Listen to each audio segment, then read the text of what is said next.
சப்ஸ்டேஷனுக்கு 700 கோடிக்கு மேலே வருது. கரெக்டாக? அப்போ ஒரு சப்ஸ்டேஷன் வந்து 700 கோடியா?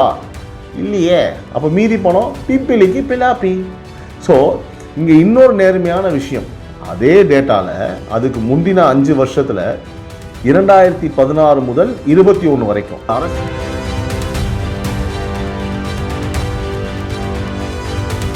அரசியல் பழிவாங்கல் அறத பழச டைலாக் தான். பட் நான் சொல்லி தான் ஆகணும்.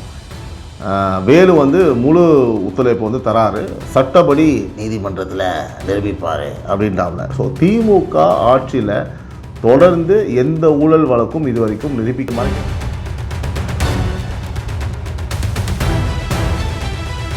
மறைக்க வேண்டாம். ஆனால் இன்னொரு கண்ணில் இது ஒரு செய்தி அனுப்புது. அது என்னன்னு கேட்டிங்கன்னா, முதல்வர் காரோட கடந்து போகிற ஆளில் நான் சொன்ன மாதிரி பஸ்ஸில் டிக்கெட் வாங்கி உட்கார்ற ஒரு ஆள், ஓகேங்களா? ஸோ அவர் வந்து பார்த்தா அந்த சிம்பாலிசமுக்கு ஒரு மதிப்பு நிச்சயமாக உண்டு. அவர் என்ஜாய் பண்ணார்.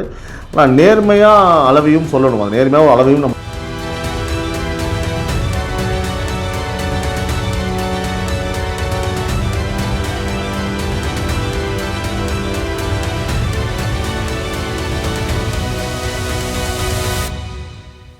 ஒரு எண்ணோட ஆரம்பிக்கலாம்.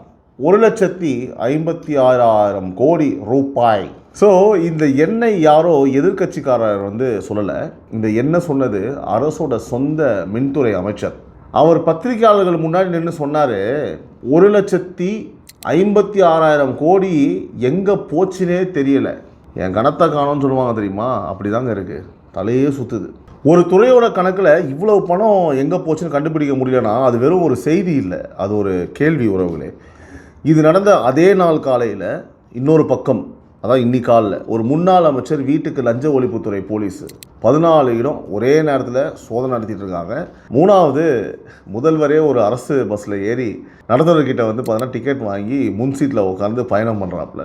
3 செய்தி ஒரே நாள். மேலோட்டமாக பார்த்தா 3ம் வேறு வேறு, ஆனால் 3ஐயும் ஒரே நூல் இணைக்குது. அந்த நூல் ஒரு வார்த்தையில் சொல்லணும்னா வெளிச்சம். யார் எதை இருட்டில் வச்சாங்க, யார் எதுக்கு வெளிச்சம் போடுறாங்க, அது இன்றைக்கி வந்து பார்த்திங்கன்னா வரிசையாக பிரித்து வைக்கிற ஒன்று மட்டும். அந்த வேலூர் ரைடில் ஒரு ட்விஸ்ட் இருக்குது, அதை நடுவில் சொல்கிறேன் வாங்க. முக்கியமான விஷயம், வீடியோவை முழுமையாக பாருங்கள். ஒரு விஷயம் நான் சொல்லிடுறேன், சப்போஸ் நீங்கள் வீடியோ பார்க்காம போறீங்கன்னு வச்சுக்கோங்களேன், அந்த கமெண்ட் பாக்ஸில் ஏன் போறீங்கன்றதை மென்ஷன் பண்ணுங்கள். ஸோ உங்களுக்கு தெரியும், அதை நாங்கள் கரெக்ட் பண்ணிப்போம். ஓ இப்படி மாற்றணும்னு சொல்லிட்டு. உறவுகளால் நான், உறவுகளுக்காக நான், உங்கள் சிபி நவீன். அனைவருக்கும் இனிய மாலை வணக்கம். இது டைம்ஸ் ஆஃப் ரிப்பப்ளிக் நியூஸின் அரசியல் மேடை.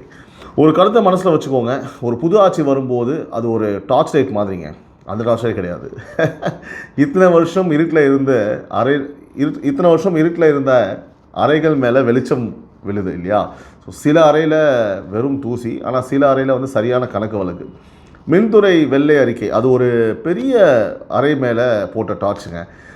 வேலூர் ரைடு, அது ஒரு குறிப்பிட்ட மூலையில் விழுந்த ஒரு வெளிச்சம் அப்படின்னு வச்சுப்போம். ஆனால் டார்ச் அடிக்கிறது மட்டும் ஆட்சி இல்லை, பழைய இருட்டை காட்டுறது ஒரு பக்கம், மக்களுக்கு உண்மையான விளக்கை போட்டு கொடுக்கறது இன்னொரு பக்கம். புரியுதுங்களா? ஸோ அந்த 2வது பக்கம் தான் இன்றைக்கி 300 பஸ்ஸு. ஒரு வாக்குறுதி சொல்கிறாங்க, நான் இன்றைக்கி கண்ணை மூட்டு எல்லாத்தையும் பழிச்சுன்னு சொல்ல மாட்டேன். அந்த எண் வந்து பார்த்திங்கன்னா நிரூபிக்கப்படணும். ஸோ அது நிரூபிக்கப்படும் வரை அது குற்றச்சாட்டு தான். எல்லாத்தையும் வித்தியாசப்படுத்தி நான் உங்களுக்கு சொல்கிறேன். ஆரம்பிக்கலாம்.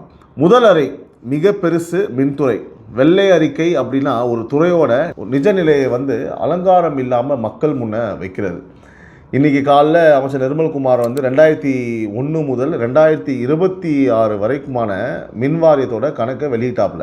அதில் இருந்து வந்த எண்கள் மூச்சே பிடிக்குதுங்க, தலை சுற்றுது. 2021 கடந்த அரசு பொறுப்பேற்கும் போது மின்வாரியத்தோட கடன் 1,67,000 கோடி.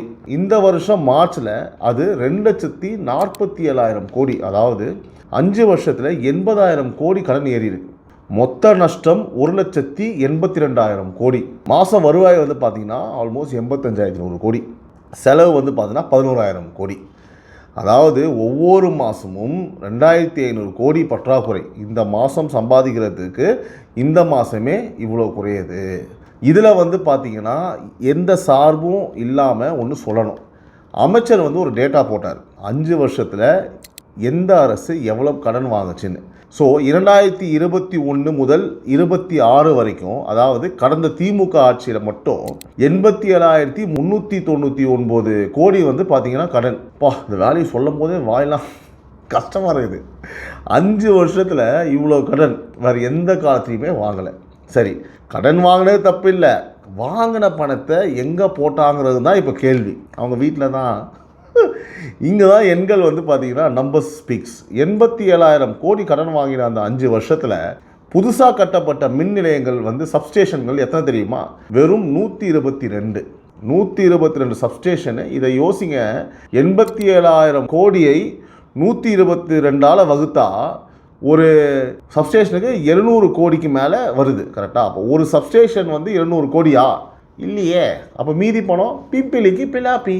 ஸோ இங்கே இன்னொரு நேர்மையான விஷயம், அதே டேட்டாவில் அதுக்கு முந்தின 5 வருஷத்தில் 2016 முதல் 21 வரைக்கும் அதிமுக ஆட்சியில் 359 சப்ஸ்டேஷன் கட்டியிருக்காங்க.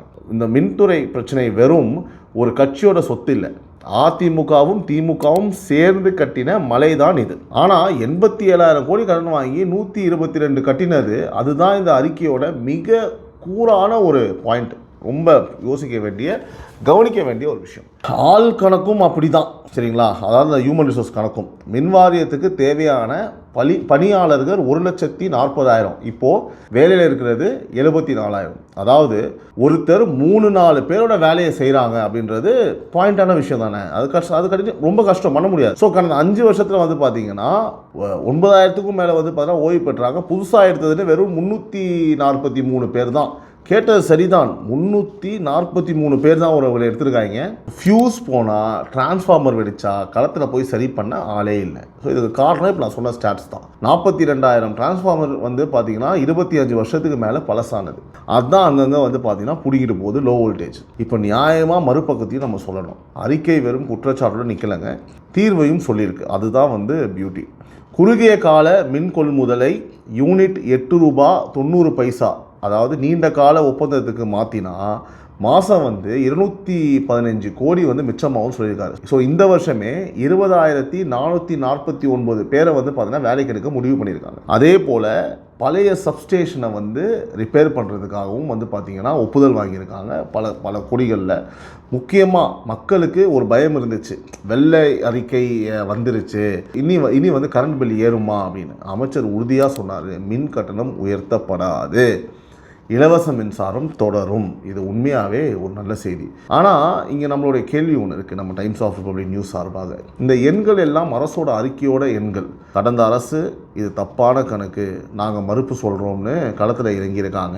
அப்படின்னா இதை யார் தீர்ப்பது? ஒரு சுயாதீன தணிக்கை, அதாவது சிஏஜி மாதிரி ஒரு அமைப்பு இந்த எண்களை உறுதி செஞ்சால் அப்போது இது மறுக்க முடியாத ஒரு ஆவணமாக இருக்கும் இல்லையா? ஸோ அது வரைக்கும் இது ஒரு பக்கத்தோட பலமான வாதம். அந்த கரெக்டான வந்து நான் சொன்ன அந்த சுயாதீன முத்திரை இதுக்கு வரணும். அதை நாம் வந்து பார்த்திங்கன்னா நிச்சயமாக கேட்கணும், மக்கள் கேட்கணும். நாம கிடையாது, மக்கள் கேட்கணும். அடுத்தபடியாக இரண்டாவது விஷயம், இன்றைக்கி காலைல முன்னாள் திமுக அமைச்சர் ஏவாவேலு தொடர்புடைய 14 இடங்களில் லஞ்ச ஒழிப்புத்துறை சோதனை போட்டிருக்காங்க. ஸோ ஆழ்வார்பேட்டை வீடு, திருவண்ணாமலை கல்வி நிறுவனங்கள் எல்லாத்துலேயும் ஒரே நேரத்தில். இப்போ அந்த ட்விஸ்ட்டு, இந்த ரெய்டுக்கு பின்னாடி இருக்கிறது வெறும் சொத்து சேர்த்தாருங்கிற பொது குற்றச்சாட்டு இல்லை. ஒரு குறிப்பிட்ட வழக்கு இருக்குது, கரூர் நெடுஞ்சாலை. குற்றச்சாட்டு என்னன்னா, சாலையே போடாமல் போட்டதாக கணக்கு காட்டி பல கோடி எடுத்துக்கப்பட்டது. அதே புரியுதா? ஸோ இது வந்து நான் கண்டுபிடிச்ச கதை இல்லை, நம்ம சேனல் கண்டுபிடிச்ச கதை இல்லை. இது அறப்போர் இயக்கம்னு ஒரு அமைப்பு 2022 அதாவது கடந்த அரசு ஆட்சியிலேயே கொடுத்த புகார் அது. ஸோ திருப்பூர் கரூர் பகுதியில் ஒரு நிறுவனத்துக்கு 7 கோடி ரூபாய் ஒப்பந்தம், ஆனால் சாலையோ இல்லை, திரும்பவும் கிணத்த காணும். அந்த கதை தான். இந்த புகாரோட அடிப்படையில் வேலு உள்பட 11 பேர் மேலே 6 பிரிவில் வந்து வழக்கு போட்டிருக்காங்க. பிடிச்சி ஜெயிலில் போடுங்க சார் அவர் அப்படின்ற மாதிரி மக்களோட எமோஷன்ஸ் இருக்குது. இப்போது இங்கே நான் ரொம்ப நேர்மையாக ஒரு விஷயம் சொல்லணும். ஒரு ரைடு என்பது குற்றம் நிரூபிக்கப்பட்டது இல்லை, ஒரு எஃப்ஐஆர் என்பது தண்டனை இல்லை, அது ஒரு விசாரணையோட ஆரம்பம், அவ்வளவுதான். இது வேலு மேலே 2012 ஒரு பழைய சொத்து வழக்கு வந்துச்சு, ஓகேங்களா? ஸோ 2015 நீதிமன்றம் அவரை அந்த வழக்கில் இருந்து விடுவிச்சது. அதனால் ரெய்டு போச்சு, முடிஞ்சது. குற்றவாளின்னு யாரும் முத்திரை குத்த முடியாது. கரெக்டுங்களா? ஸோ திமுக தலைவர் ஸ்டாலின் இதுக்கு பதில் சொல்லியிருக்காப்புல. திமுக தலைவர் ஸ்டாலின் பதில் சொல்லியிருக்காப்புல, நம்ம அதையும் இங்கே நியாயமாக வைக்கணும் இல்லையா? இது அரசியல் பழிவாங்கல், அறத பழச டைலாக் தான். பட் நான் சொல்லி தான் ஆகணும். வேலு வந்து முழு ஒத்துழைப்பு வந்து தராரு, சட்டப்படி நீதிமன்றத்தில் நிரூபிப்பார் அப்படின்றாங்க. ஸோ திமுக ஆட்சியில் தொடர்ந்து எந்த ஊழல் வழக்கும் இது வரைக்கும் நிரூபிக்கப்படலை. இது வந்து பார்த்திங்கன்னா அவரோட வாதம். இதுக்கு ஒரு வெயிட்டேஜ் இருக்குது. ஸோ அவர் சொன்ன உண்மை தான். அதாவது நான் எப்படி சொன்னால், மக்கள் வந்து அவனுக்கு திருட்டு பசங்கன்னு சொன்னாலும் கூட திருடன் நிரூபிக்கப்படவில்லை. அப்போது நம்ம சொல்கிறது என்னன்னு கேட்டிங்கன்னா, 2 விஷயம். ஒன்று, அறப்போர் ஆவணப்படுத்தின அந்த கரூர் சாலை புகார் வந்து பார்த்தீங்கன்னா வெறும் காற்றுல எழுந்தது அல்ல. அது ஒரு குறிப்பிட்ட ஒப்பந்தம், குறிப்பிட்ட இடம், குறிப்பிட்ட தொகை. ஸோ அது விசாரிக்கப்படணும். 2, அது நீதிமன்றத்தில் நிரூபிக்கப்படணும். ஸோ செய்தித்தாள் தலைப்பில் முடியக்கூடாது. இப்போ நம்ம இந்த விஷயம் பேச முடியக்கூடாது. இந்த 2வது புள்ளி தான் இதுக்குள்ளே முக்கியம் நான் சொன்னதில். ஸோ இந்த 2 விஷயமும் சரி, இந்த இபியில் வந்து கிணத்தை காணணும் சரி, இந்த ரோடை காணும், 2 கிணத்தையும் காணணும் சரி, இது வந்து பார்த்தீங்கன்னா நிரூபிக்கப்படணும். இது வந்து அது வரைக்கும் இது ஒரு குற்றச்சாட்டு தான். ஸோ தீர்ப்பு வந்தால் தான் இது நிரூபிக்கப்பட்டது. ஆனால் அவங்க யார், கவர்மெண்ட் சொல்ல மாட்டே நீ எந்தெந்த நேரத்தில் எப்படி கெட்ட போடுவேன்னு தெரியும், நீ யார் எனக்கு தெரியும், நான் யாருன்னு தெரியும் சொல்லுவாங்க இல்லையா? அந்த டைலாக்லாம் உண்மை தான். ஆனால் நிரூபிக்கப்படணும். அடுத்தபடியாக இன்றைக்கி காலையில் வந்து தலைமைச் செயலகத்தில் முதல்வர் விஜய் வந்து 300 புதிய அரசு பஸ்களை வந்து பச்சை கொடி காட்டி தொடங்கி வச்சாருங்க. அதாவது ரொம்ப ஒரு கார் பிரியர்னு நம்மளுக்கு தெரியும், பஸ் பிரியரும் கூட. டிரைவிங்னாலே பிடிக்கும் போல இருக்குது. அழகாக இன்றைக்கி ரொம்ப க்யூட்டாக நிறைய மூமெண்ட்ஸ் நடந்தது.